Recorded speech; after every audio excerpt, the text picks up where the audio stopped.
Welcome back to the Muzzle Broke channel, guys. And today we're going to be going through how to install the pistol booster adapter to your Griffin Armament suppressor. So today we're working with the Bushwacker 46, which is probably my favorite can I have in the collection. I really like this one. It does anything from like 22 LR up to 450 Bushmaster. So I really do enjoy putting this on a good handful of my guns. And we're currently rocking their Plan A taper mount, which is going to attach to their Plan A muzzle devices. But we're going to go ahead and pop that Plan A taper mount off and go ahead and install the pistol booster assembly with the Easy Lock taper mount system so we can rock this on one of our handguns. So the first thing we got to do is go ahead and take that Plan A taper mount out of the suppressor. The Griffin Armament suppressors do come with all of the tools necessary to do this. So to take this out, all you're going to need is 2 of the wrenches that they supply with the suppressor. So we're going to hook one of these wrenches into the base of the suppressor, and then we're going to set that down flat on the table. Now remember, this is going to be lefty-loosey, so we're going to be torquing this left. So we need this wrench to lay flat on the left-hand side of the suppressor. We're going to go ahead and grab our other wrench and line this piece up with this divot in the Plan A taper mount here. Just like that. Now from this point, you should just be able to push down on the wrench that's locked into the taper mount here.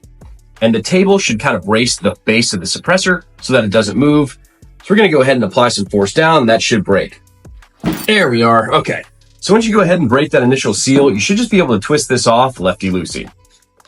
As you can see, sometimes it does require some force, but as long as you're pressing against the table, you should be able to get it done without any sort of significant tooling. So that piece just pops out. Going to go ahead and set that to the side.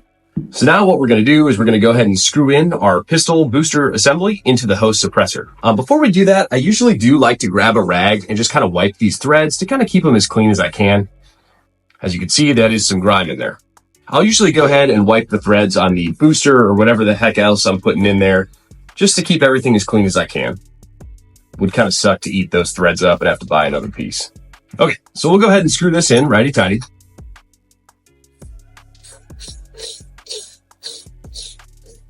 Good, that's in there pretty snug.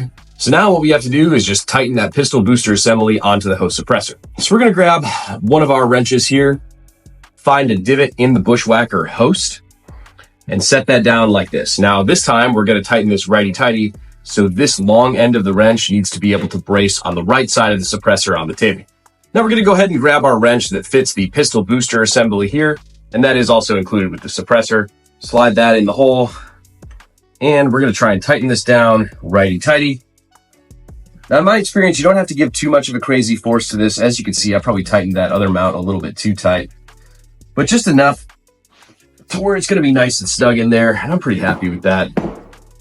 So now that that's in nice and snug, we can go ahead and attach that to the Easy Lock muzzle device I have on this custom Glock 17. And we are absolutely ready to shoot this suppressed. So overall, not too difficult to switch out these parts. Just figured I'd give you all a quick tutorial today on how to do that. If you guys like this kind of content, please go ahead and hit me with a subscribe to the channel. And if there's ever anything else you want to see me do or talk about or give my opinion on, just let me know down in the comments and I'll be sure to make it happen for you. Alrighty guys, y'all stay safe out there and have a good week.